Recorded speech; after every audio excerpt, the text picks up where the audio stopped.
Posture, good or bad, is automatic. But for those with poor posture, is it possible to change it over time? Is it holding you back, causing problems, and are you even aware? Today we discuss posture and why it matters. We dive into static versus dynamic, spine positions and function, simple changes for better results, and many options for learning and retaining better posture. So let's align with this episode of the Movement Podcast, powered by FMS. So Greg, we're going to talk about probably a topic that everybody can appreciate, whether you walk into a Walmart, whether you go into a athletic facility and you mention the word posture, immediately everybody stands up straight.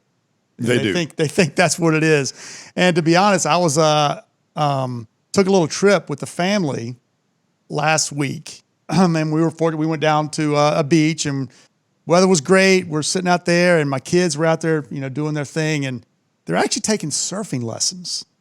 And I'm watching the guy teaching them how to do the surfing. Of course, no way in hell I'm going to try and do surfing. Oh, come on now. No. But I saw you posed with a board though, right? Well, of course. I posed with the board, did the thing, went out, kind of like a golf course. I look like a golfer.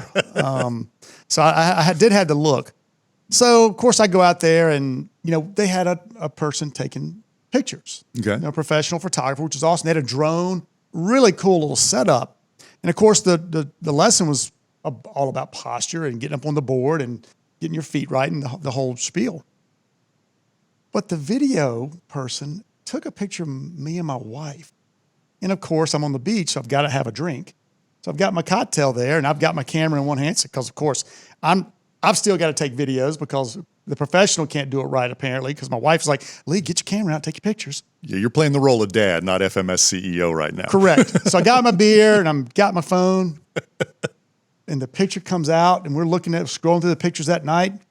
Get there, and my kids just start cracking up. Of course, I'm not looking at the pictures. I'm out cracking up at my image, going, Dad, you got to stand up straight. You got a gut.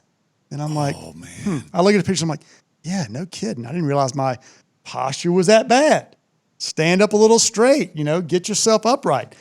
But Gray, it's hard to do that on the beach when I got a beer in my hand, and the more alcohol I put in, the more I'm just going to slouch and slide on down into the comfortable position. So posture is definitely something that we all can appreciate. But let's dive into that a little bit more today. All right, well, I'm going to give you a pass, Lee, because back in the old days when you were burning the candle at both ends, getting your PhD and servicing all the sports medicine contracts we had, you could rest as well standing as I can in a recliner. You figured out how to just lean on those ligaments and situate that fanny pack just so you could balance your head, balance the fanny pack, and lock out all your joints. And for an athletic trainer in those days, that's pretty much you had to go from 0 to 100 miles an hour, and you could definitely achieve 0 quicker than anybody. Oh yeah, I could definitely figure out how to stand and not use any muscle activity. And you know what a great test for that is? When you got somebody who stands with their knees locked or with their posture fixed, is you walk up and bump them, they're going down.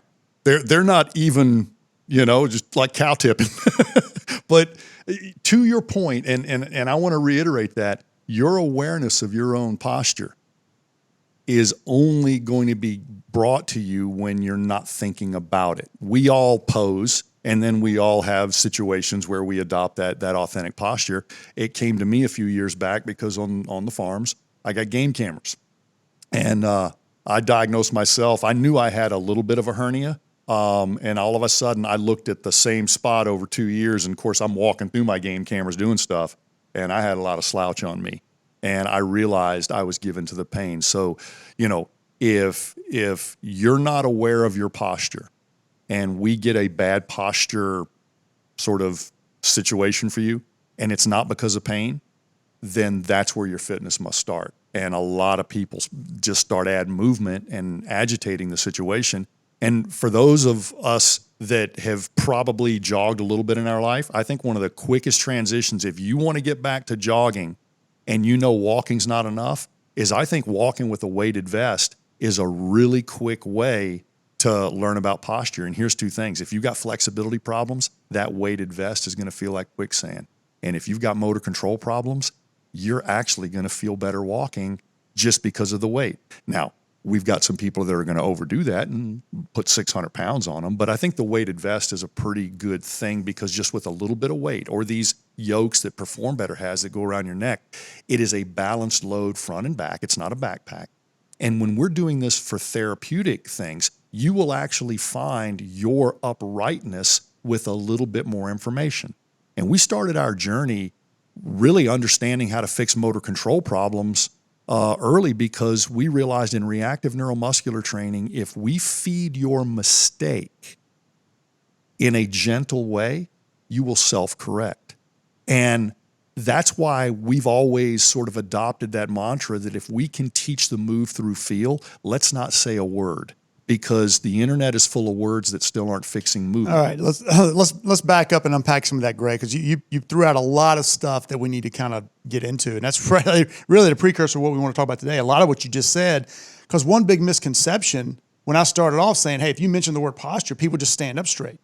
They make the assumption, well, it's just an upper back thoracic spine mobility problem. I just got to stand up straight. And posture is much more than that. It is. And if it's uncomfortable for you to stand up straight, that's where we got to start, because, you know, we've learned this by working with Kyle and Phil. Pain associated with certain movements and postures affects the motor control and motor learning system. Hold on. I'm going to interrupt you. Okay. Define posture. Posture is alignment. And for those people who want to go academic, we have static and dynamic posture. Static posture is holding yourself in a very well-aligned position without the presence of movement. And dynamic posture is maintaining that optimal alignment in your linkages and in your joints and in your levers in the presence of movement. So let me give the sports medicine analogy. When we see somebody jump and they use some valgus collapse, that knee caves in, that's a bad way to load that joint. It's better to load the knee, the ankle, and the hip with a little bit of flexion. And that's bad posture in that pattern. Exactly. People think valgus collapse is a movement. It's not. It's a loss of postural integrity under dynamic load, not static load.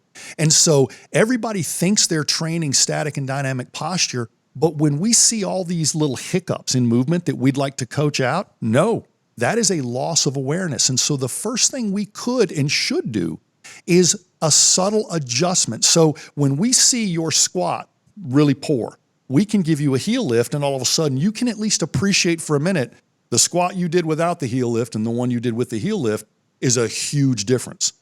By giving you that less burden of dorsiflexion and pelvic control, we allowed you to find alignment. But I would venture to say that when we started the movement screen, we bypassed the whole postural analysis, not because we weren't sensitive to it.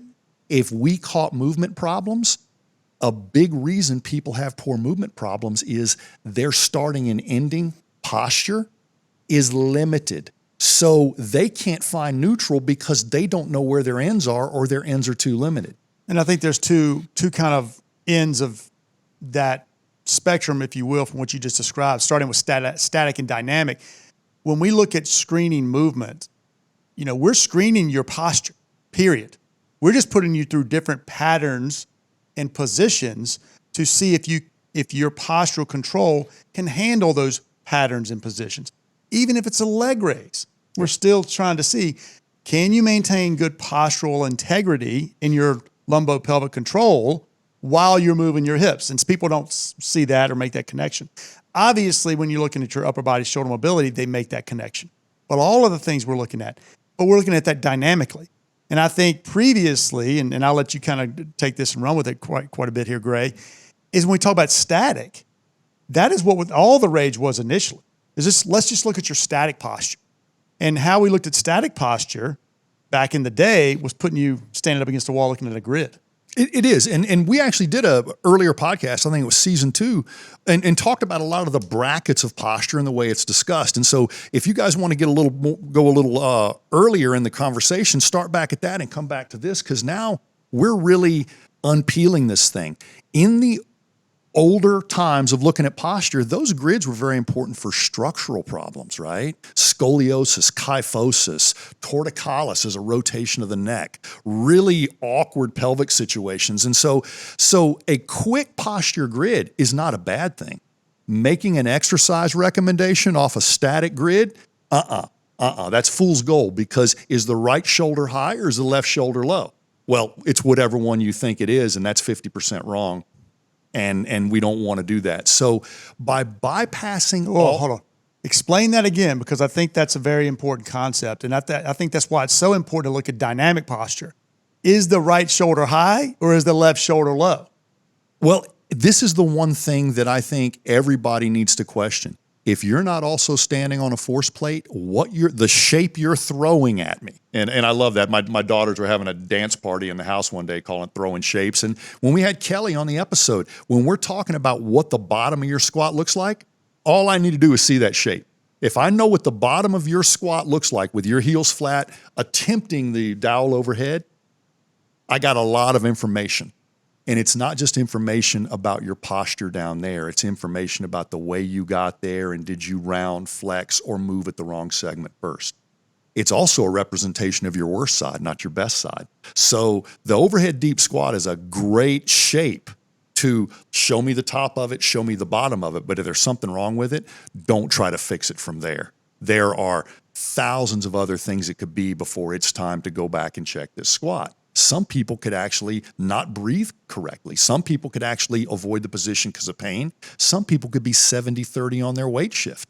And we don't know any of this. And so if we're looking at the grid, and I don't even know that your 70-30 weight shift is causing that, all we need to do is make that static snapshot and then see if in our movement analysis, in our breakouts, and in the other tests we do, can we explain why you look that way statically? That's right. Because really, when you talk about structure versus function, let's see how well you move first. Because you take me, for example, I've got a significant leg length discrepancy.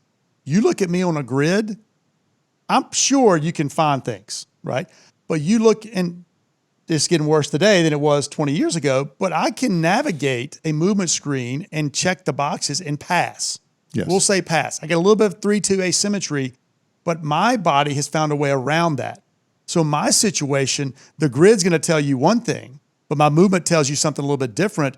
But you've got to make exercise decisions on my movement, not what the grid tells me.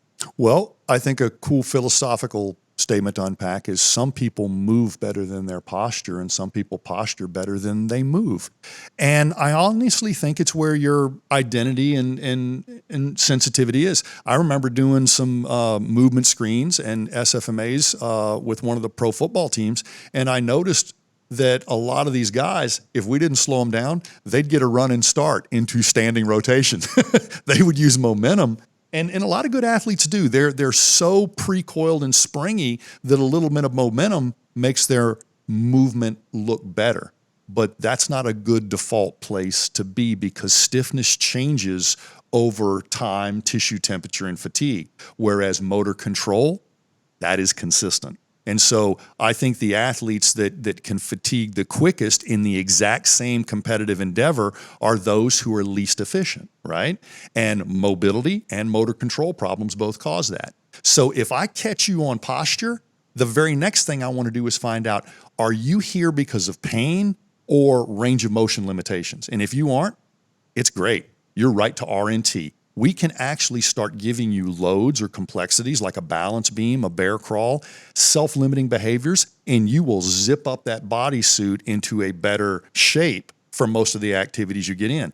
But if you can't even cover the shape due to pain or mobility problems, most of the instruction and exercise, even if you do RNT on somebody with an ankle mobility problem, the lunge isn't going to get it better. All right, you got it. You've mentioned it a couple of times now, and I know you define this, I don't know how many different ways.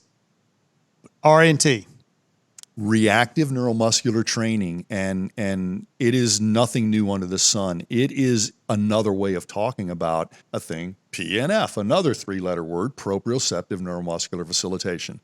Two things happen in PNF, or proprioceptive neuromuscular facilitation. They assume you already have a developmental platform, right? Rolling, crawling, blah, blah, blah. And then they basically comment on many of the movements of the spine and extremities are spiral and diagonal. And there's a thing called a radiation, the intention of the pattern, right? And this is what Pavel meant by grip the kettlebell harder, you'll have a better swing. Why? Because your brain listens to your hands and feet. They are the utmost outer boundaries of your physical experience. And so we can basically follow these true to life patterns. Nothing in the body's a straight plane. Even though the fixed axis exercise equipment let us exercise that way, that's actually exercising movement without posture. When you squat with a bar and weights or a kettlebell, that's completely different than a leg press or a Smith machine that tracks the movement for you. And it's letting you get strong without dynamic posture. So when we see these things that we can feed, the mistake, I would rather take weight off of the squat and have you do natural squats than put weight on the leg press and make you think your legs are actually that strong in real life. So we should always seek to find those edges of stability, because the strength you have in balanced and self-supported situations is the only strength that you have functionally. Everything else is a proxy. So when you're really talking about a practical situation for RA&T, it's really putting a person in a position that you know they're going to have difficulty. And let's just, again, the most common one we can talk about is the squat. And their knee caves in. The common thought is you're going to come up as a strength coach and say, hey, kick your knee out. Kick your knee out. Yes. Kick your knee out because your knees are caving in, or you're pitching forward. Stand up straight. Kick your butt back and start just peppering this person with all this information. And really what you're trying to do is to get them in a better posture. Exactly, without words.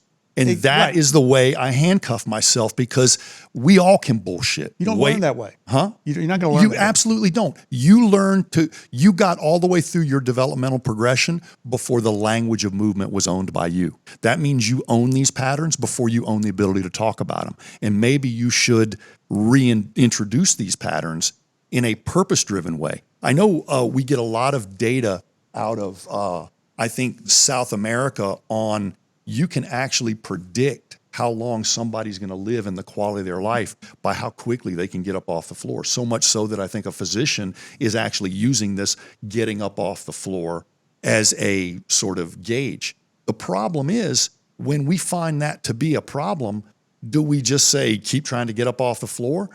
Well, you see the Turkish get up in a weightlifting culture, or the sun salutation, be a fundamental maneuver. I think if you have anterior problems, if you know your abs are way weaker than your back extensors, do more sun salutation. If you think that you're pretty balanced, do more Turkish get-ups. And it's two great ways to get up off the floor and get down on the floor and actually get those primal need movement patterns purpose-driven. I'm not having you half kneel because that's the way we do chops and lifts. I'm having you half kneel because it's a hell of an option to have. All right, okay. Let's getting back up up and here, down. man. You're taking it a little bit back to RNT. Right. How was that RNT? It's RNT because we're letting you make a mistake and self-correct. When you're transitioning from tall kneeling to half kneeling, it's either going to look really jerky and awkward, or it's going to be smooth. And if I put a little bit of weight on your shoulders, some people actually get smoother. So you're not adding the weight as resistance. You got it. I'm not trying to make you stronger in this move. I'm making your center of gravity higher so you'll be more sensitive to how much slouching and leaning Hence and the twisting. word reactive. You got it. So how can you react and respond to improve your posture? Right, because a reactive move is subconscious. And if you're making subconscious mistakes, you won't be consciously correcting them when you need to the most. And right there, hold on. Right there, I'm going to keep interrupting you because this is a lot to unpack here.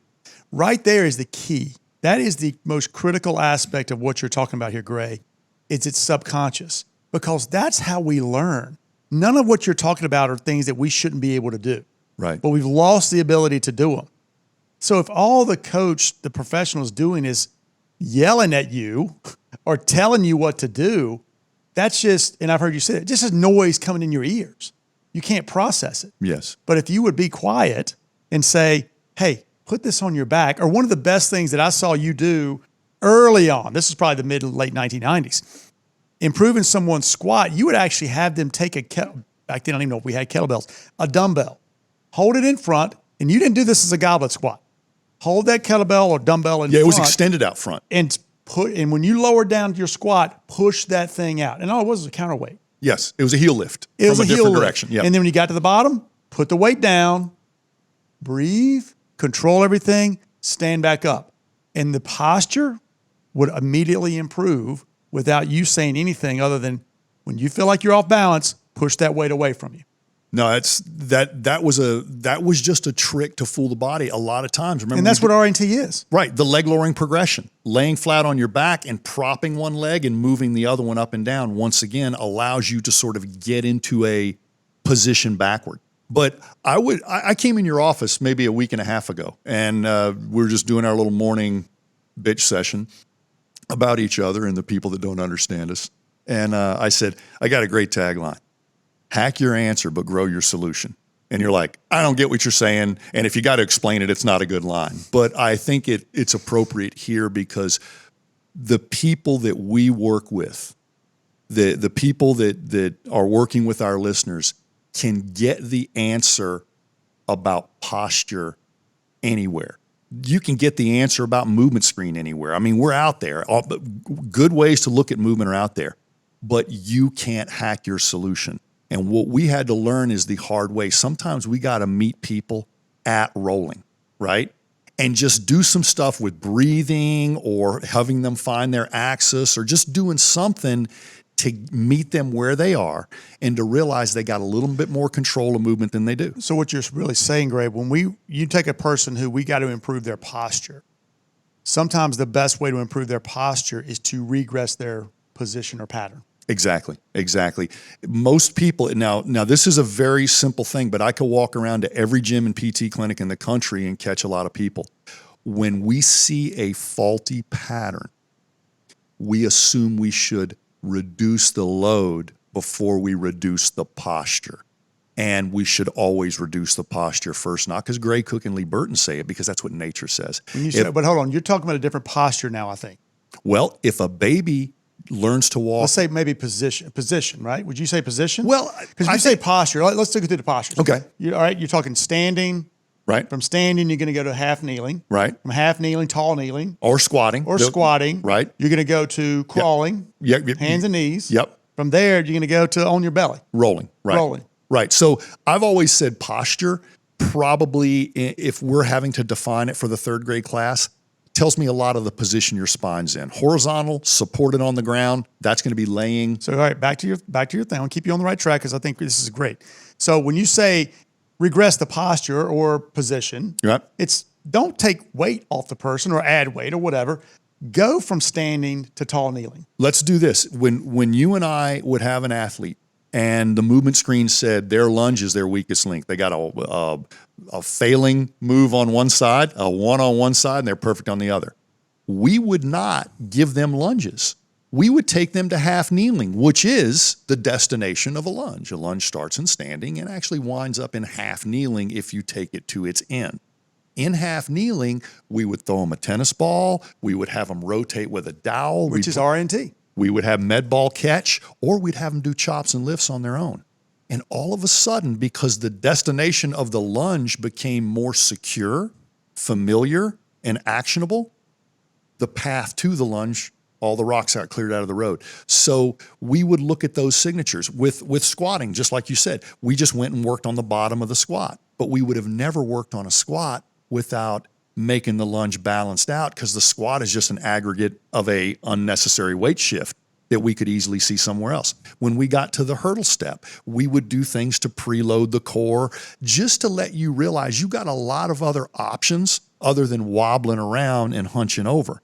And the one thing that I would like to say is when we look at the spinal positions from horizontal or all the way up to vertical, anytime you have to give up spinal integrity to cover a movement pattern, that better not be an important, highly loaded, or frequent movement pattern. Your limbs were made to pretty much get you in transition, locomotion, manipulation, while conserving the integrity of your spine. Why is that so important? Not just because Stu McGill says so, but preserving the integrity of your respiratory mechanism, preserving the leverage of your pelvis and your shoulders, preserving the transfer mechanism of this arm to that leg. So maintaining spinal integrity assures your breathing, your guts, your lymphatic drainage, and and your leverage points. And it also actually, I think you'll find that most people who are talking about research based in yoga and stuff like that, the more uncompromised your spine is, the clearer your thinking is,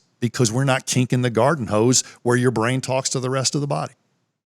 The functional movement screen is your baseline. And now it is easier than ever to get certified by signing up for one of our live virtual courses. We offer FMS Level 1 and 2 virtual courses online, guided by a live instructor who will take you through the entire process. You'll be able to ask our team questions in real time and watch instructors work with live models throughout the day to be sure you leave with a clear understanding and ability to start implementing the FMS into your own practice. And for a limited time, we'd like to offer our podcast listeners a special rate for this FMS virtual experience. Follow the link in the show notes and use promo code VERT22 at checkout for $50 off virtual FMS Level 1 or Level 2 certification courses. That's VIRT22. And if you bundle them at checkout, you'll save an additional $120 automatically. We look forward to you joining us. Now back to the show. We take you through multiple positions, 7, if you will, for the functional movement screen. But what's one of the best ways to check somebody's posture? Single leg stance. And that hit me like a ton of bricks as a young physical therapist when I was reading what Vladimir Yanda had written in a few compendiums that I had gotten, and they were translations. But from that point, we looked at posture just standing around or at the grid. And Yanda said one of the best ways to look at posture is in single leg stance. And the thing I love about it is he captured a moment in time, because single leg stance is a good signature of, do you have good dynamic posture or not? Because you can almost fall asleep standing. You can't fall asleep standing on one leg. And by Yanda saying that, he's saying, listen, if we're moving like we should, 5-6 miles a day, like we were designed to do, you're going to be in your gait cycle predominantly on one leg most of the time. One leg is going to be doing way more work than the other most of the time in the gait cycle back and forth. You're making that subtle transition. In that dynamic thing, that tells me that you're going to be loaded asymmetrically more than symmetrically if you're having an active life. So let me get a snapshot of good left and good right. And if they're both acceptable, how could standing on both be bad? And it's still no different than what you brought up as far as down with the research. A great article that came out years ago about getting up off the floor. Getting up off the floor is a great just snapshot of your longevity.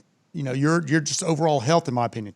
Balance, in what you said, I'm going to bring this back to balance. And balance, a great snapshot of your posture. But it doesn't tell you what to do. No. No different than seeing somebody do a poor overhead squat. It still doesn't tell you where the problem is. You know, that's where I really like the friction we had within our own company when we found the opportunity with a group of people that what Phil was seeing on the Y balance test and what me and you and Kyle were seeing on the movement screen sometimes didn't agree. The Y balance test was an actual more sensitive marker of someone's dysfunction than the movement screen. The movement screen had a mobility bias. We caught tight people right away. The Y balance test caught people with motor control issues in a much more sensitive or precise way, I guess, than the movement screen. Don't get yourself in trouble with the researchers out there. I'll say the wrong word, but we know how much I care. If you know what I mean, move forward. Yeah. Anyway, so when we had a disagreement between those two tests, the one thing we never disagreed on is the YBT told us we had a loss of motor control almost quicker than the movement screen did. The movement screen told us we had a mobility problem quicker than motor control. The neat thing is the movement within the movement screen, because we have 7 stations, but we've got provocation, and then we've got 5 of those stations have a left-right representation. So I think we can find the bottleneck of your movement ability, which is also the bottleneck of your movement awareness. And you need both awareness and ability to manufacture motor control, balance, or even do well on a YBT. So I think we all agreed the tests together are better than either one in isolation, but when looking at the path you need to be on, the movement screen gives you a full array of what you just were talking about, from the floor to standing. You're on your back doing a leg raise. You're planking doing your push-up. You're just standing statically doing your arm reach, and then we look at the 3-foot positions of function.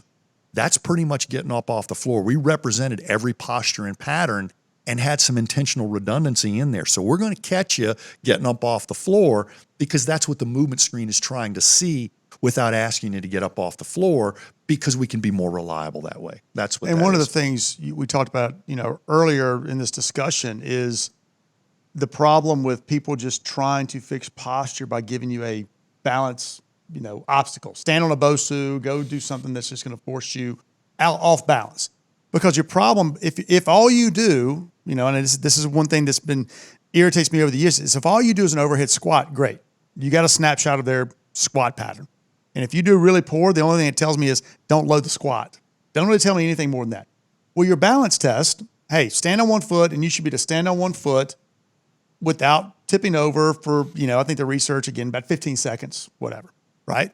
But it doesn't tell you what to do, because that person who has poor balance grade could have a pain problem, could have a mobility problem, or it could have a motor control problem. Pretty much anywhere in the body, right? Right. Right. And that is the compounding effect of what we call regional interdependence. When you have bad information or limitation in any segment of the body, the other parts of the body are obliged to compensate. That's a temporary, not long-term solution, and it's our job to convert that. I think that I want to remind our listeners that we had these little examples of what we call a movement flow. To me, a movement flow is making you own a position, a transition, or a pattern in a few different ways.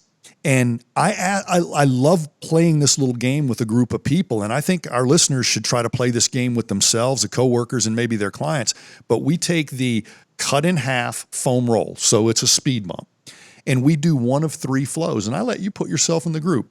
Do you have more mobility problems, more balance problems, or do you think you're pretty well put together? And if so, then I'm going to check your symmetry. We have a mobility flow, a stability flow, and a symmetry flow.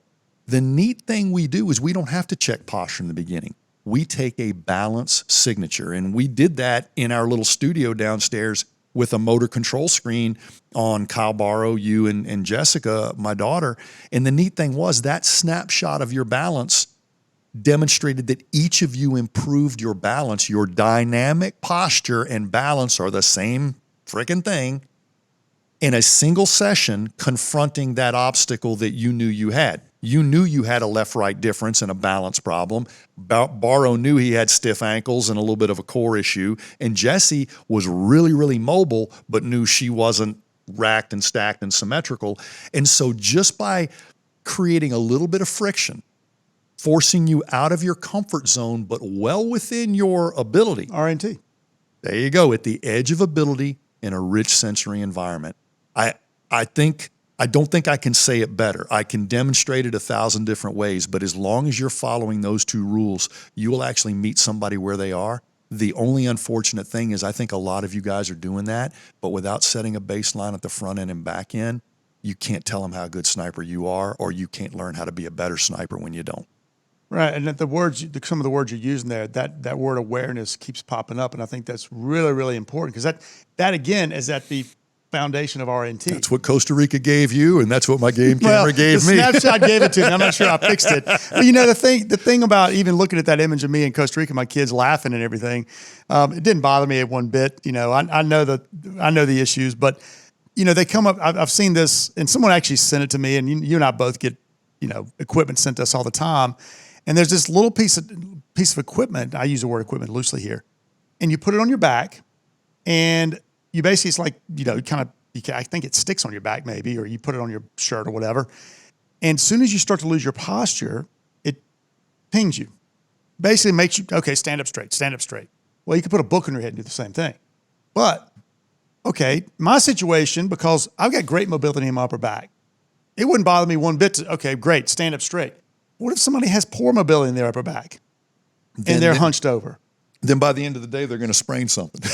Right. But that's what you're getting at with regional interdependence. It is. And so, guys, it's going to start getting easier and easier to do the movement test, the posture test, the self-awareness test. It's going to only get easier, and we're going to be able to hack that information quickly.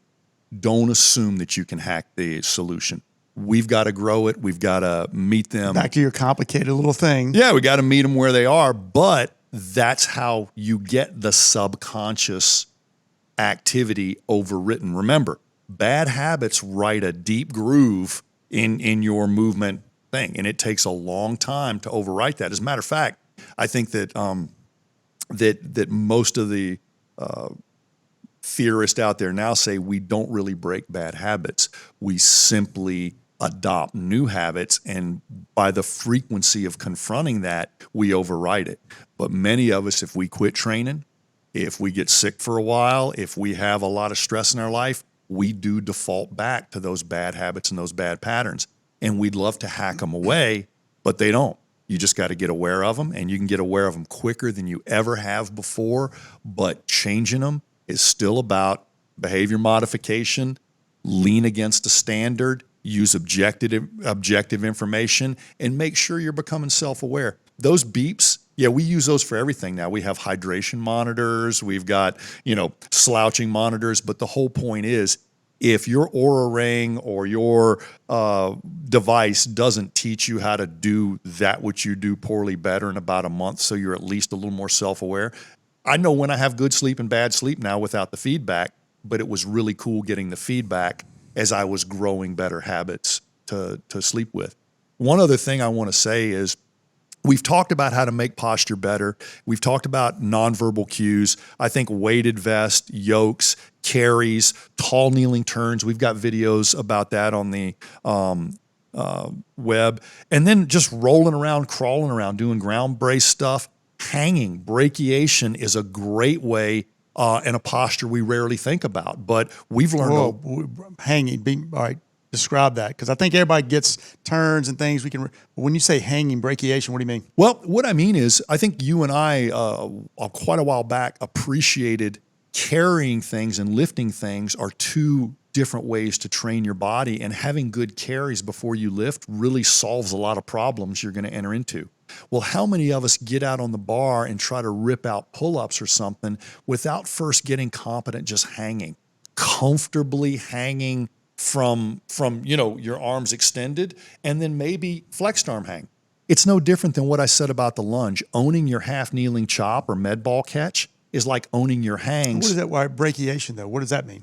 That basically means hanging. But it's creating traction. It's creating traction, so you can hang from your feet. I mean, I think people have seen the teeter hang-up tables, the gravity boots that you can hang from, kids on the monkey bars with their knees bent over a bar. But I think it's up at our place at the lake, we've got a bunch of those battling ropes just hanging up in the trees, and it's really neat. Some of your best stretches will come from that decompression, but you don't need a device to do that. If you try to start somewhere, and I think the stall bars are a great way, because a lot of people, if their shoulders are stiff or if they've got flexibility problems, you're not going to do a full body weight hang comfortably, but leaving one foot on the rung, leaving one foot on a stool, and just slowly introducing weight is like lightening your carry and owning the position.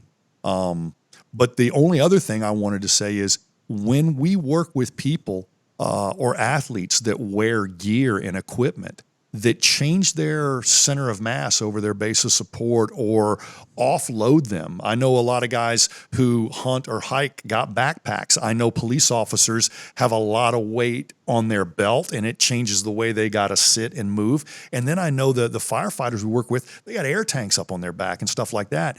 And so guys, think for a minute, when your equipment, when the stuff you got to wear reduces your balance or your ability to maybe get into that squat position or get down on one knee and get back up, we got to realize that's something you got to train for, because if the equipment ain't changing, then the movement screen has to be that much better. Because if we realize that throwing top heaviness or an inappropriate load on you is going to rob you of 3 points on the movement screen, go ahead and get 3 more points before you go in there, and you'll have the buffers on. Right, and I think that's something to make clear here, Gray, is, when we talk about, adding load, you're talking about adding a weight vest or a yoke to improve the posture. That's one of the things you said early, which, I've got a yoke in my office. When part of the day, I'll throw that thing on, and I immediately feel everything kick in and feel like I stand up straight. But there's a point when you're talking about, your environment requires you to wear that or wear this throughout the day.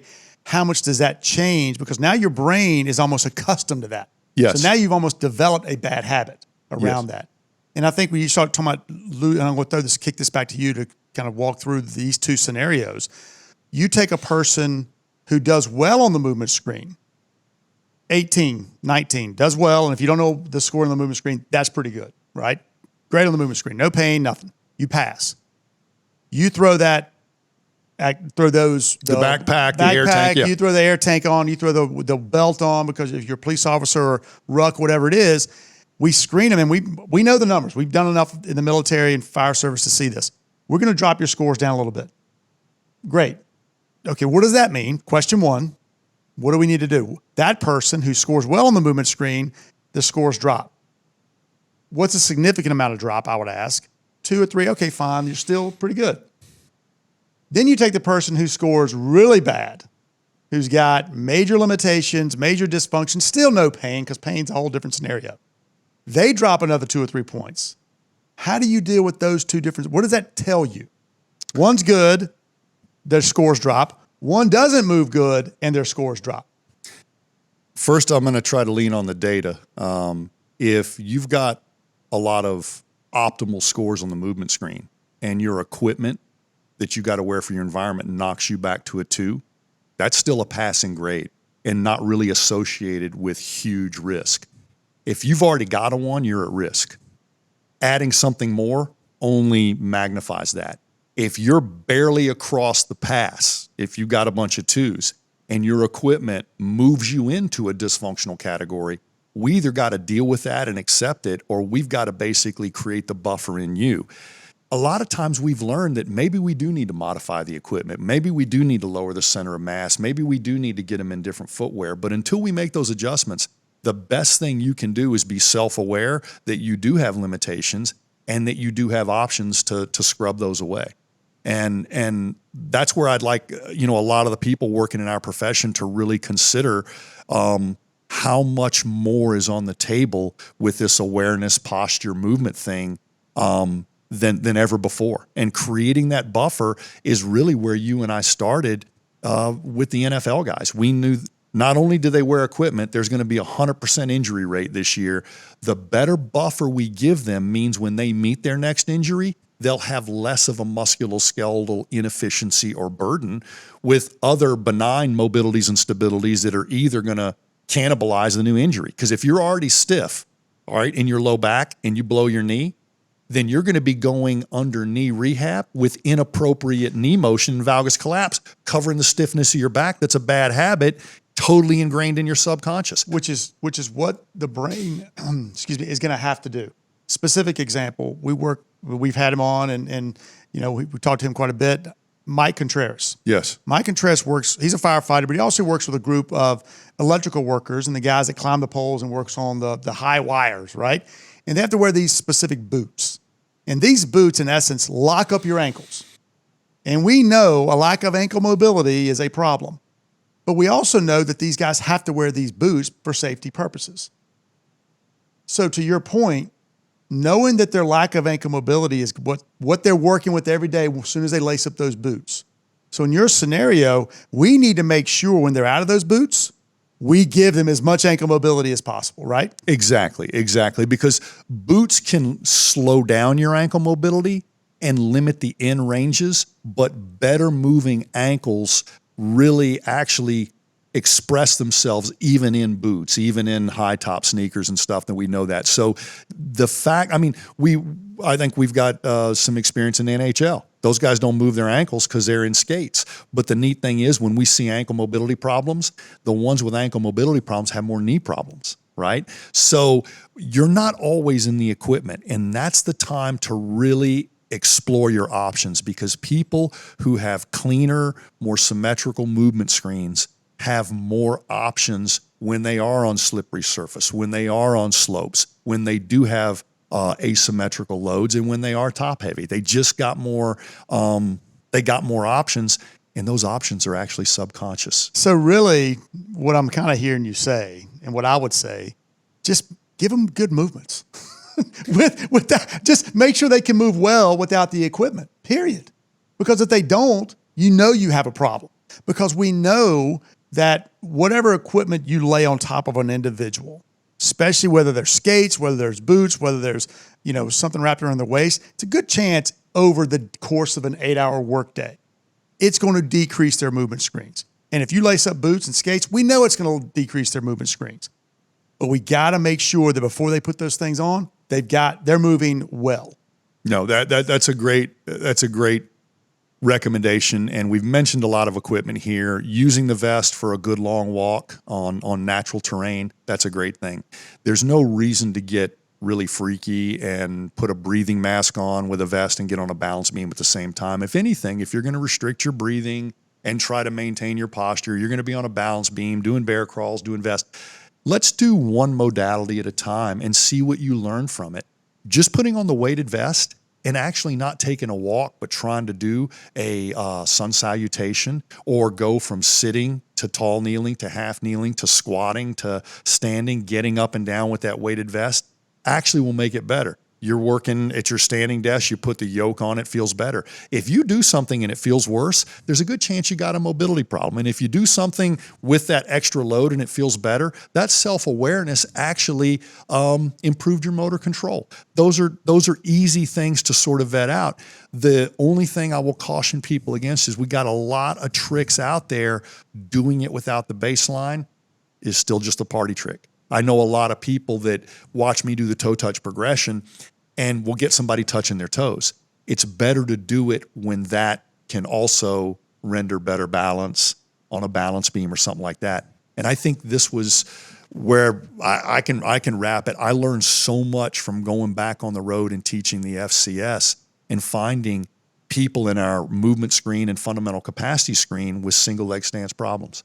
And without turning it into a prescriptive program, I just got these people to go play, not train, not practice, go play on a balance beam. Put the music on, let's walk up and down the beam, forward, backwards, sideways. And 15 minutes of play changed their motor control screen score and their single leg stance and their posture. And I really think letting people explore that edge of ability in a really safe environment, the balance beam's an inch off the floor, not 10 feet off the floor, is the quickest way to let them value what you were able to deliver and everybody else is just talking about, is find these sticking points with people and make it a fun, playful, engaging, sometimes competitive environment, and then measure the baseline of change. And then you can get more prescriptive on the program and they will be engaged because a little bit of that training or practice will seem a lot like the play they did the first day. But you really also have to emphasize that when you're checking someone's posture, you have to look at them in multiple patterns, in multiple positions. Because just because if a person does poor in single leg stance, don't assume it's a motor control problem. So many people go to glute medius exercises when they see that signature because of a thing called a Trendelenburg gait, somebody who's walking without good lateral glutes. But are they having weak glutes, inhibited glutes, not firing their glutes, or have they learned how to just live without them? We don't know, but I tell you what, if we don't know what their foot feels, we sure don't know what their glutes can do. Exactly. I was getting ready to bring that up if you didn't, because a person who stands up and they have that Trendelenburg, that knee collapses, they shift their weight, they do everything, their glutes aren't quote unquote firing, you do all the bridges you want, but if that foot is what's collapsing down, you're done. Yes. And when we were sort of digging back through our work and really, I think, sort of cleaning house with our own exercises, Phil and Kyle and I were saying, we didn't want to use the word stability anymore. We wanted to use the word motor control. It just means more because a lot of people who thought they were doing stability work were trying to strengthen stabilizers. You don't strengthen stabilizers. You make them more sensitive and you make them faster because they already got a mechanical advantage. Your rotator cuff has great leverage on your shoulder ball and socket. It's got very poor influence on movement. It's got a lot of influence on alignment. So things that make you sensitive to your own alignment are better. And when we tried to really define the term motor control for school kids, for soccer moms, for some of the athletes that we work with, your sensory information coming in has to be pretty clean. Your processing between your ears of the information has to be pretty clean. And your output has to be pretty clean. Guess which one of those we can check? your output. If your output's broken, we don't know what you're feeling, and we don't know how you're processing it. But if you don't have good range of motion, we already know you're not feeling enough. So that's why we go mobility. That means your first. input's not good. You if got your it. mobility, If your mobility is bad, you're not getting the right input. Garbage in, garbage out. It Yep. works for computers and it works for your brain. So guys, take our lesson. Just because you got mobility problems doesn't mean you got to stretch. These 3 flows that I was talking about, the tall kneeling turns that we got on the video, look like stability work. Look what happens to your mobility when you're more stable. Sometimes you're not stiff. You're using a parking brake because you don't deserve to go any further. Yeah, that's a big, something that, Gray, you can't, FMS, quote unquote, can't explain enough. We identify a mobility problem, but you may fix that mobility problem with a motor control activity. That's because inappropriate tone expresses itself And that's why the toe touch progression works. Right. We're not stretching fascia in a single session. We're recalibrating the way you come at touching your toes. We're making your angles true. We're making your alignment good. We're syncing your breath, and we're centering your balance simultaneously. So we're tricking you into using angles that you should have been using all along and forgot how to. So there's definitely, we've got to take care of our mobility. Again, same thing we've been saying for 25 years. And it may look like a stability routine. And I think there's definitely some things that or you have kind of up your sleeve that are kind of, maybe I use the word hacks for postural control, since we're talking about posture. And so kind of give us the 5 or 3 or 4 things that I think we can probably, share with some videos when this thing comes out. I think it's good for all of us, athletic, fit-minded, or just aging, to get on a balance beam and learn from it. Barefoot is preferable, and believe it or not, any beam works, but I have logs out on the farm. They're on little cradles, and I just walk on them and let my foot wrap around that surface. And if you find yourself flapping your arms and altering your spine to balance, then that means you're giving up posture for pattern, and that's never a good exchange. Own your posture, own your breathing, and make your pattern allow you to do those things. So I found that the balance beam works for everybody. I've also found that when kids are trying to get in shape for a competitive season, we enter a lot of things when they start running and haven't been. They get low back pain and shin splints. Bear crawls are a great way to sync your movement and cardio at the same time. It's a robust cardiovascular load, but it won't beat up your skeleton. It's low impact, but it's high work capacity. So bear crawls and balance beams are how you own that. And I use those as self-awareness drills because if you want to supplement, your sun salutation and your Turkish get-up will show you and help you sort of train these 2 playful things. I love wearing the yokes or the vest. And like I said, if these things fatigue you quickly, you need to stretch first. And if these things make you feel great while you got them on, just don't go too long. Find your dose, put them on, put them off frequently, and just do your normal activities. But when you got a weight vest or a yoke on, just remember, you got a hip hinge. And if you don't know what that means, look on everybody's website. We can show you what hip hinge is, but don't round your spine when you got a top load. Outside of that, barefoot as much as possible and wear minimalist shoes. And one of the best ways to find if your footwear is good is get with somebody who can do a motor control screen, and you can do it barefoot and with a shoe on. And if you wear a shoe that makes your motor control worse than barefoot, it's probably not a good idea. And if you wear one that makes you a little bit better than barefoot, it might be a good idea, at least for a while. I'd like to think that your best motor control is with your foot flat on the earth and not supplemented or enabled by a heel or an orthotic. But some of us need that, and some of us got a leg length discrepancy, so we could use that. But the way I vet my best footwear is against barefoot, not how it feels. And when I help people rehab their knee, they go through a transition of 2 weeks of really sore feet. And I'm like, all that your feet could have been doing was going up to your knee. And now the muscles in your feet have overcome that fatigue ability, and now they're protecting your knees, not expressing stress up the chain. And all that is doing is giving you better input so you have better output, which is postural control. Yep. study PNF, guys. We've put stuff up on the internet about RNT. Do your background, do your reading. But if you can teach without words, you are a movement specialist and you're using feel to your advantage, and you can always talk later. Sounds good, man. Let's right, get after it. Thank you guys for tuning in. Get a picture of Lee in Costa Rica. That will do it for this episode of the Movement Podcast.